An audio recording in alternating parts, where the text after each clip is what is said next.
Welcome to Teller Time, broadcasting from the Pikes Peak Community Center, located on the east side of Highway 67 and 24.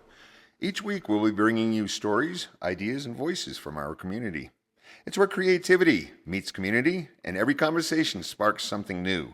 I'm your host, Tom Seehafer, and just to remind you that we're being sponsored by the UPass Historical Society, and we will be doing a live broadcast or podcast from the Cruise Above the Clouds car show Saturday, September 6th at Memorial Park. On our phone call this morning, we have Tabitha Camacho, owner of Model Citizen Coffee, located in 214 West Midland Avenue in beautiful Woodland Park. She's doing a phone-in with me this morning, so good morning, Tabitha. How are you doing? Tell us a little bit about yourself.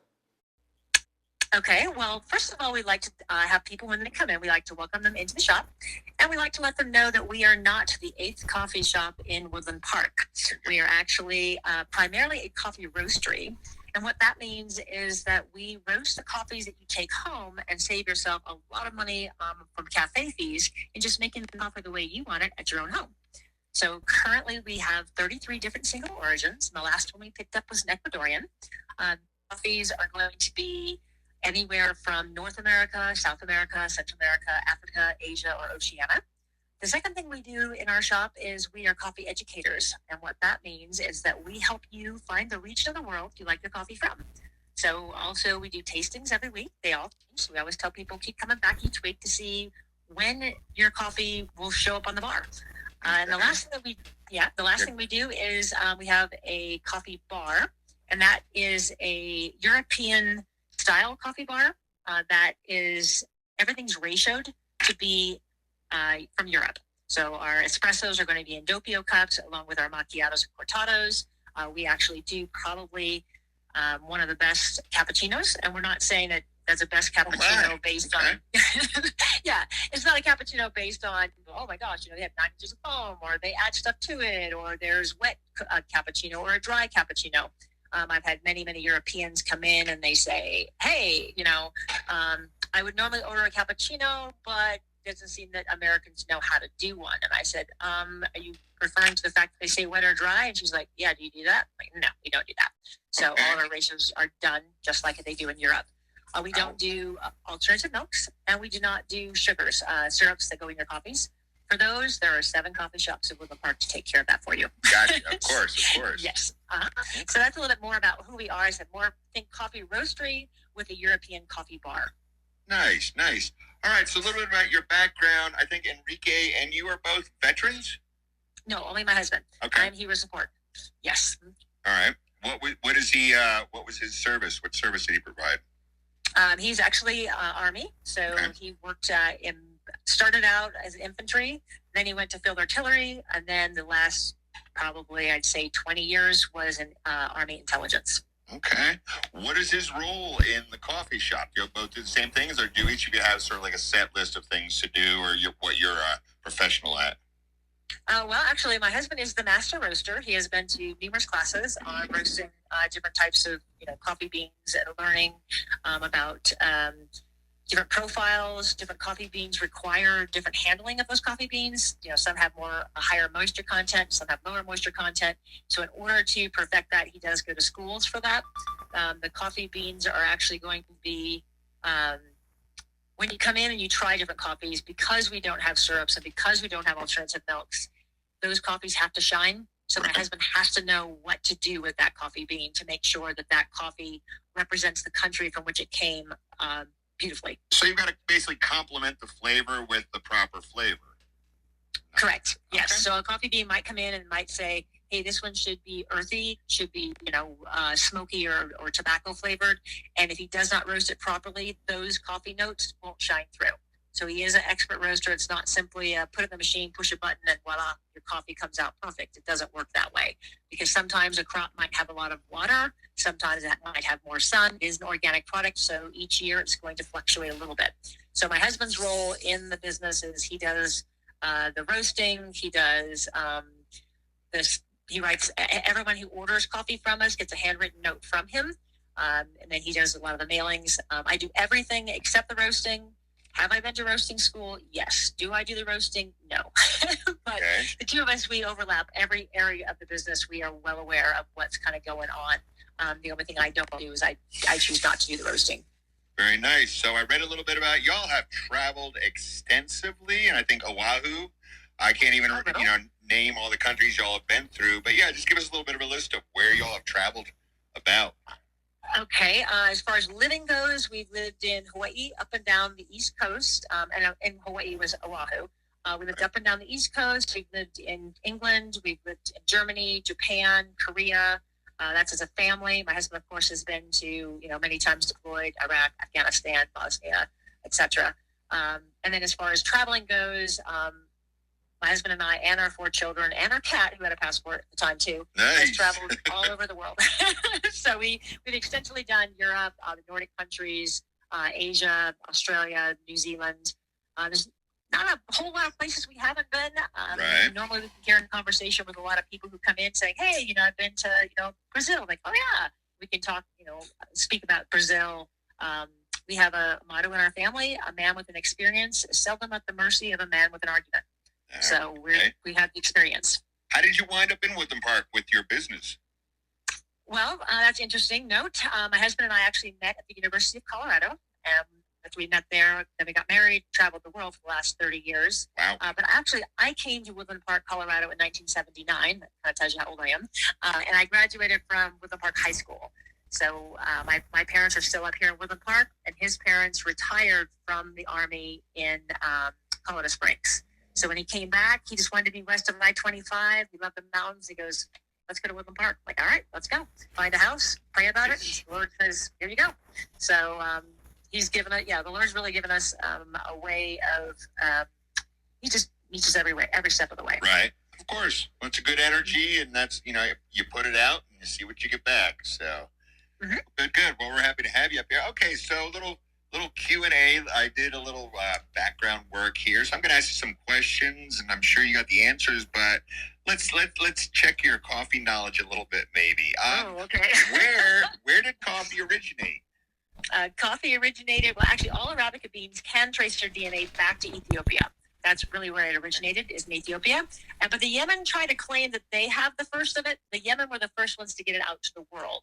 Ethiopia is actually the birthplace of coffee. Okay. I read a little bit about that. Sometimes coffee beans taste fruity while others taste nutty. Correct. Yes. Okay. No, that comes pretty much with elevation. So the higher the elevation, the more a cherry, what we call coffee cherry, and inside each cherry is 2 coffee beans. The more the elevation, the higher the fruity, and the higher the acidity. Acidity is not a bad thing in coffee, primarily because if you looked at a fruit, you said, okay, a pineapple or a tomato, right. High acid fruits, but not bad fruits. Same thing with coffees. If you understand the acidity and you understand what we call brightness to it, then you would like the acidity, the fruity notes to it. Most of your fruity coffees are going to come from East Africa. Those are going to be a higher elevation, higher fruit notes. The lower the elevation, the lower the acidity. Those are going to be your Indonesians, Kauai, not to be confused with Kona. Kona has it's growing at a high elevation, surprisingly enough. And also your lower elevations are South America, like Brazil, and those are going to have nutty undertones. Oh, so it almost sounds like coffee beans have as much character as different wines. Absolutely, yes. In fact, in wine, you have a sommelier who actually knows a lot about wines. Right. And in coffee, you have a Q-cup grader, which is a quality cup grader. The same type of person, but they do all of the things that the sommeliers and wines do for coffee. Okay. You mentioned a little bit, and the next question was going to be, how does altitude affect coffee flavor? And you tapped into it a little bit just a moment ago. Yeah, so basically how altitude affects coffee is that a coffee cherry, when it gets a lot of sunshine, a lot of water, and a lot of moisture, I kind of think of it as a cabana boy. So, this coffee bean has got a little cabana boy there. It gives them little spritzes of water. It gives them some sunshine, kind of fans them going a little bit. That bean is exceptionally lazy. It just lays down on the ground and takes everything in. It doesn't have to do any work. By not doing any work, it has a very low acid flavoring to it. Whereas a higher acid, they are at think of a Sherpa on the top of, in Peru or in Tibet. So all of those countries are going to have really high acid coffees because that cherry has to struggle through the night, through cold, through temperatures, and by being having to work for it, they have complex cherries or complex sugars in the cherry. So that brings up more acidity to it. Interesting. That's definitely a whole class right there, just trying to understand just the coffee and everything. All right. Your website talks about the coffee table tradition. What's that all about? Okay, a coffee table tradition basically means that, when you're studying for an exam, you usually have a cup of coffee next to you trying to stay awake as you're studying. Right. Or if you're planning a wedding or you're planning a birthday or a celebration, it usually involves coffee sitting at a table, and you sit around a coffee table. And that tradition is basically getting to know the people that are across the table from you, or working with them to get a job done or start an adventure. So the coffee table family is really what we try to embrace. When you come into our shop, you're not going to have Wi-Fi. You're going to actually have to talk to us. Oh my, there's a plus. There's a plus. Yeah, so everything in our shop is based on, we want to know who you are, we want to know where you're from, what you do, and we want to know how we can come alongside. Can we help you? Can we pray for you? Can we, help you, solve a problem? We had a gal the other day. She's like, oh my gosh, my car, it's been totaled. And like, we know people. So we can connect you with people who can help you with a totaled car. We know people who can help you with cleaning your house. So really kind of a community. So the coffee table is more of a community. It's more of a family. And what do family do to help others? Right. Okay. I see you offer coffee classes. Is that just where everyone sits around drinking coffee, or what is the coffee classes all about? No, actually, coffee class is one of the things that we like to do. It's everything you never wanted to know about coffee. Okay. So in this particular class, we do triangulation, which means one of these coffees is not like the others. So you got to figure out which one it is. We do sensory. Has to do with Q-cup grading. There are 36 different smells that you've got to be able to figure out. I only give you a small amount of those, where you can try to figure out what the smell is. Usually, if you can't hold the item in your hand, you can't figure out what the smell is. So these are for sensory.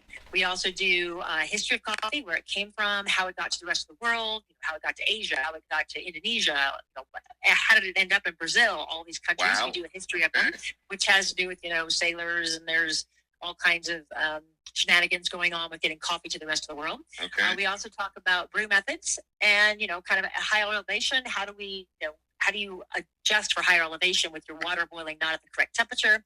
And we also talk about processing methods. And we also have people brew their own coffee, roast their own coffees. And when they're roasting their own coffees, you get to take it back home. And our classes are free and offered every other Friday night. Every other Friday. That was going to be our next question. How often? You said Friday. And how do people sign up for these classes? Do they just show up, or do they need advance?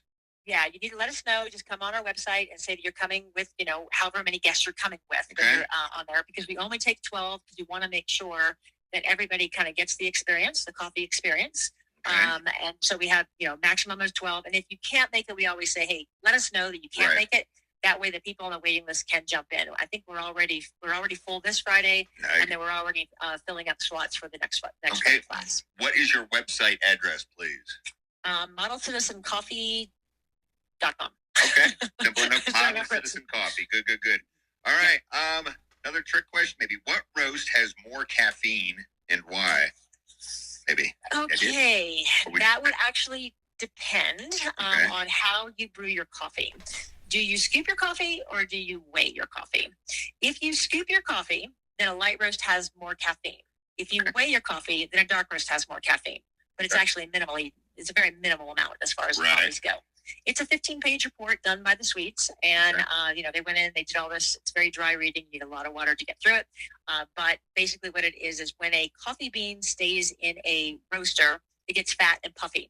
By getting fat and puffy, it loses its weight. Okay. But the caffeine molecule cannot be roasted out of a coffee cherry. It just can't be done. It used to be a diet not so many years ago that was, if you burn your toast, then you have less calories. No, you just have a burnt piece of toast. Same type of thing goes with coffee beans. If the coffee bean is light roasted and you scoop it, you think about a scoop, you scoop it into the coffee beans, you're going to have more beans in that cup, and that has more caffeine.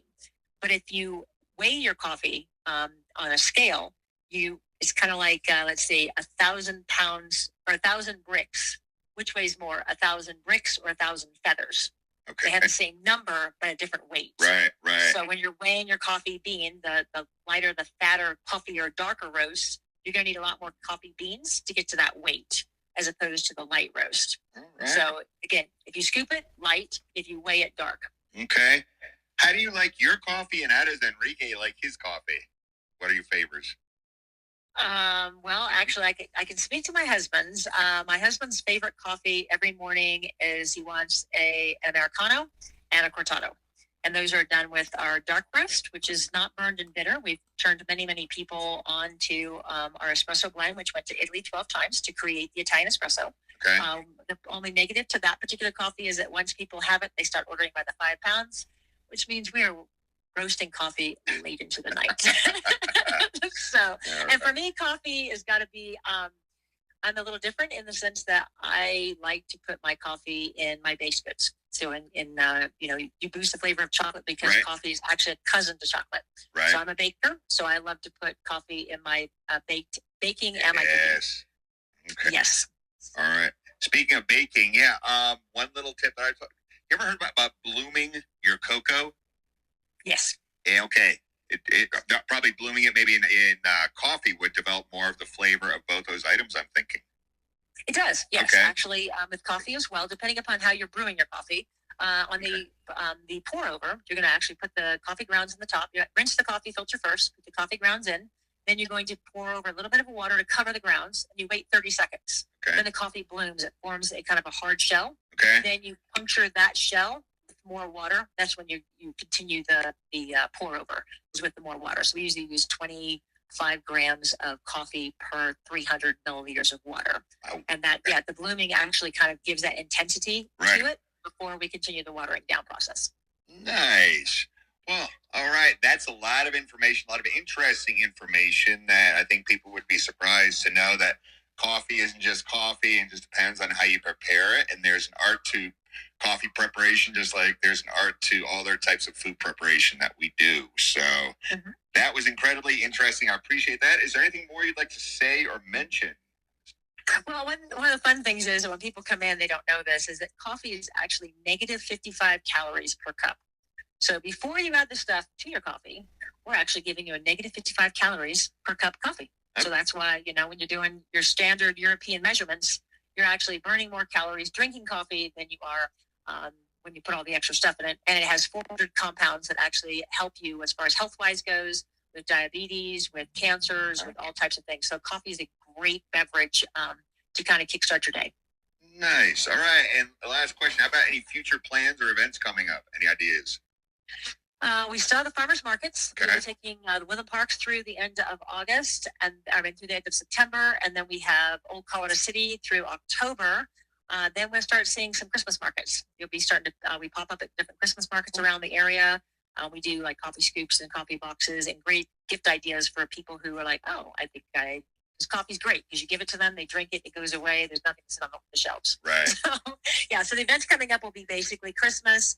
Okay. We do show up at military installations, and then we have the markets up through October. Excellent. All right. Well, folks, again, this is Tabitha with Model Citizen Coffee located on 214 West Midland Avenue in Woodland Park, Colorado. And they are open every day but Monday. And give us your hours, please. We are Tuesday through Saturday, 9 to 5. Okay. All right. Well, Tabitha, thank you very much for your time today. That was great. And I'm sure a lot of people just learned a little bit, or when they listen to our podcast, they will learn a little bit more about you all. And I'm almost tempted. I might have to come in and try one of your cappuccinos, see what this is all about. Absolutely. All right. Organic sugar on top. Enjoy your day. Thank you again. Yes, you too, Tom. Thank you. Have a great day. Bye-bye. Bye-bye. All right. Thank you, Tabitha, for joining us. And remember, folks, if you want a different, fresh cup of coffee, go to Model Citizen right in downtown Woodland Park. All right. We're going to tell you a little bit about what's happening in Woodland Park over the next week or so. There's talk of restoring the Victor Power and Light building into a community center. They're going to be having an artist studio in there, a market, and a maker space with the gathering spots. Okay, sounds pretty interesting. Victor is a neat little town. If you've never been, take a drive through it. This weekend on Saturday from 12 to 5, we have the Big Tent event, which is a fundraiser for Jason Mikesell for governor. It'll be 12 to 5 at the Edgewood Inn, and tickets are available online at Eventbrite. You can go meet the candidates for governor, school board, county commissioner, tax assessor, and sheriff. Okay, reminder folks, school, yes, is back in session. Students were welcomed back and greeted with enthusiasm, excitement, cheers, and also some ice cream and some other fun activities. And please remember, you cannot pass a bus when a red stop sign arm is extended.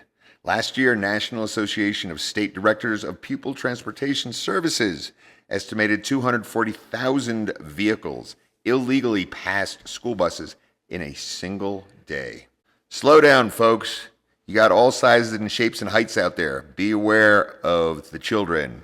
Okay? Let's hit the farmers market at Memorial Park every Friday from 8 to 1. Another fun event is the Northeast Teller County Fire Station Open House from 12 to 4 on 1010 Evergreen Heights Drive in Woodland Park. Free food, free fun, touch a truck, a bunch of fun activities in there. The Divide Firehouse is also having their annual pancake breakfast from 7 to 12 on August 31st. That is at 103 Cedar Mountain Road. The traveling Vietnam Veteran Memorial Wall was on display in Cripple Creek last week, offering a powerful and emotional experience for many, especially young adults who were seeing something of this magnitude for the first time.